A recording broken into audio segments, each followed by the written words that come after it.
Hey everyone, welcome to my channel. My name's Lee. You're watching Dark Roots Creations, and this is my January most anticipated new releases.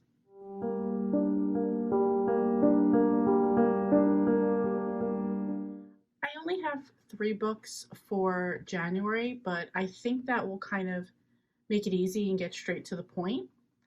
First one I have is Fact or Fantasy by Kathy Daly, and this is number 9 in the resort at Castaway Bay.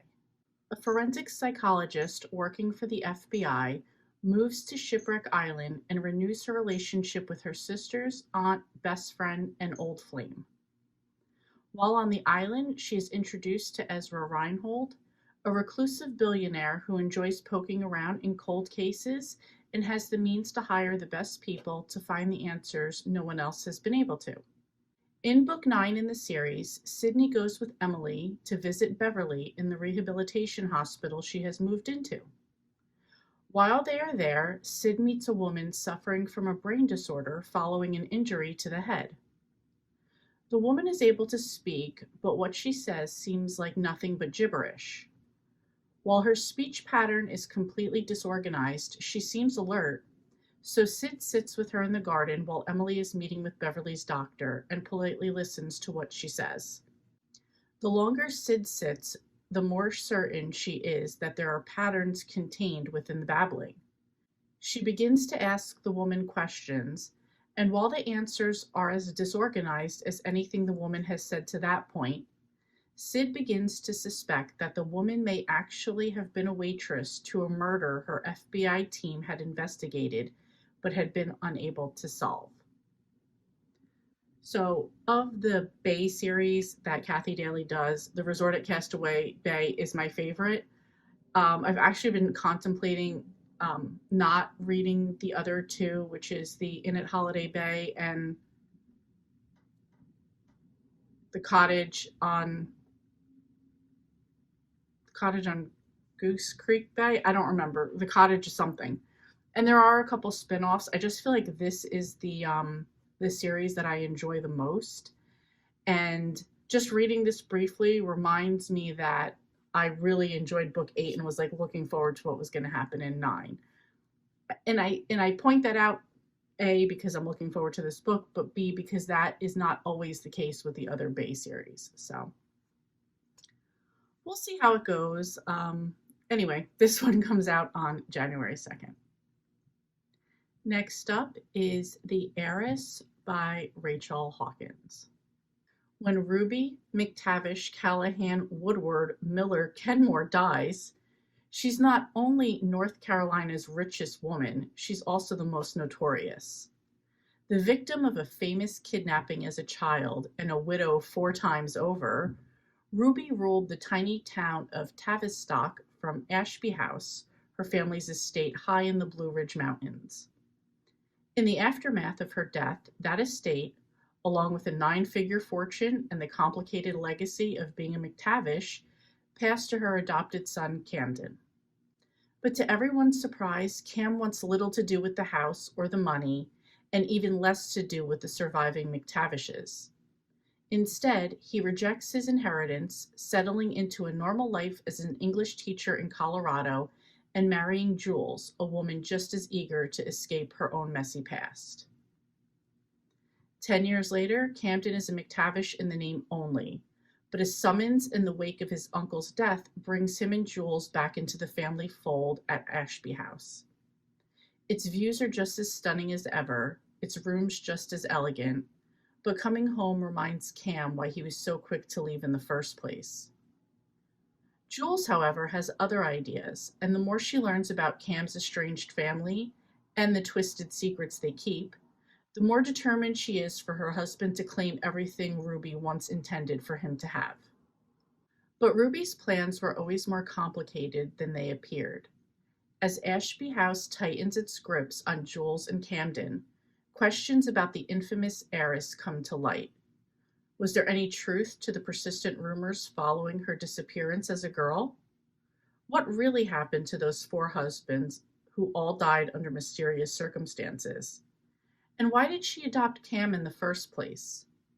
Soon Jules and Cam realize that an inheritance can entail far more than what's written in a will, and that the bonds of family stretch far beyond the grave. So I know Rachel Hawkins is a hit or miss for a lot of people. So far, she's been a hit for me. I'm looking forward to this thriller that comes out on January 9th. Okay, and the last book is billed as fantasy, mythology, young adult retellings, and romance. Not normally what I would go for all in one book, but this is A Drop of Venom by Sanjni Patel. 16-year-old Manisha is no stranger to monsters. She's been running from them for years, from beasts who roamed the jungle to the king's army, who forced her people, the Naga, to scatter to the ends of the earth. You might think that the kingdom's famed holy temples atop the floating mountains, where Manisha is now a priestess, would be safe, but you would be wrong. 17-year-old Pratyush is a famous slayer of monsters, one of the king's most prized warriors, and a frequent visitor to the floating temples. For every monster the slayer kills, years are added to his life. You might think such a powerful warrior could do whatever he wants, but true power lies with the king. Tired after years of fighting, Pratyush wants nothing more than a peaceful, respectable life. When Pratyush and Manisha meet, each sees in the other the possibility to chart a new path. Unfortunately, the kingdom's powerful have other plans. A temple visitor sexually assaults Manisha and pushes her off the mountain into a pit full of vipers. A month later, the king sends Pratyush off to kill one last monster, a powerful Nagin who has been turning men to stone, before he'll consider granting his freedom. Except Manisha doesn't die, despite the hundreds of snake bites covering her body and the venom running through her veins. She rises from the pit more powerful than ever before, with heightened senses, armor-like skin, and blood that can turn people to stone.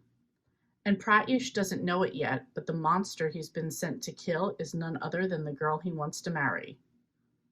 Alternating between Manisha and Pratyush's perspectives, Sanjni Patel weaves together lush language, high stakes, and a page-turning suspense, demanding an answer to the question, what does it truly mean to be a monster? So part of the reason, again, those genres together wouldn't really interest me at all. This is coming through the Rick Riordan Presents books, so that kind of to me thinks like, okay, the YA fantasy part of it will be okay, and this is obviously a Medusa retelling. I had not been on retellings for a long time. I was for a while, and then like they just blended together. They kind of got stupid to me, and I just pushed them aside. This one sounds interesting, so I'm going to give it a shot. I'm looking forward to it. It might be great. It might not. We'll see what happens. This one comes out on January 16th.